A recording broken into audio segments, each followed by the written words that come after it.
Welcome to Sidelines, stories from the Oklahoma Sports Heritage Museum in Guthrie, Oklahoma. This 11-episode series highlights some of the most interesting tales connected to this gem of a museum, celebrating the rich history of professional and collegiate athletics in Oklahoma. All right, Coach, let's talk about the Hominy Indians football team. All right, I've got a picture of it. This is a picture of the Hominy Indians. Sports was an outlet for our Native American athletes, Native American men and young men in particular. Of course, everybody knows about Jim Thorpe, and we'll cover Jim Thorpe later.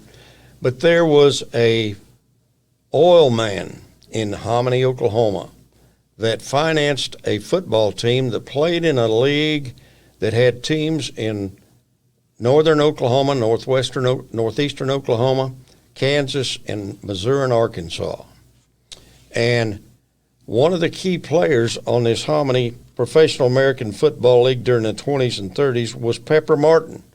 And Pepper Martin is famous for his baseball with the St. Louis Cardinals, but he played on this Hominy Indians team, and they won the professional league that was in northeastern Oklahoma and Arkansas and Missouri. And so this oil man, the NFL had begun, and he thought they were a great team, the Hominy Indians, and so he challenged the New York Giants to come to Hominy, Oklahoma, and play the Hominy Indians, and paid their way here. Because they couldn't afford it. They would, yeah, the New York Giants. The New York Giants had won the NFL.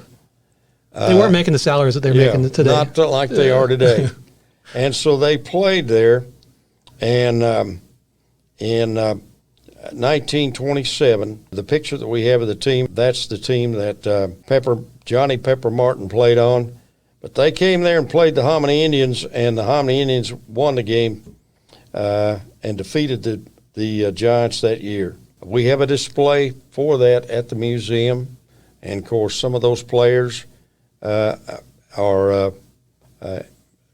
on displays, and their pictures are on display at the museum also. That's pretty amazing that the New York Giants came all the way, after winning the championship for the NFL, came to Oklahoma because this guy challenged them, said, my team can beat your team. Yeah. And they beat them. Oh. Well, they didn't think there was any way that, they could lose to an Indian team out here. The vision of New York people of Indians at that time was entirely different than what it actually was, and the same thing goes today.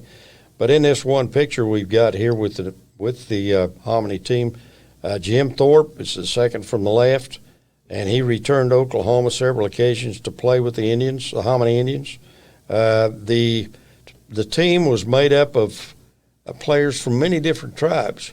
In this article we have that indicates that they were from Osage tribe, Pawnee, Oto, Creek, Seminole, Cheyenne, Arapaho, Sioux, Cherokee, Navajo.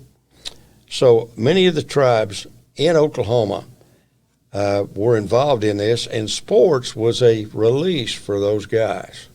And so they had a tremendous athletic ability, as was revealed in Jim Thorpe especially, but there were many others. And so their ancestors were used to battling on the battlefield, tribes against tribes and Indians against the military. And so they took that same attitude and incentive with their athletic ability on the football field or on track or in baseball or whatever. Such a great story. So come to the museum here in Guthrie and learn more about the Hominy Indians football team. Thanks, Coach. Okay.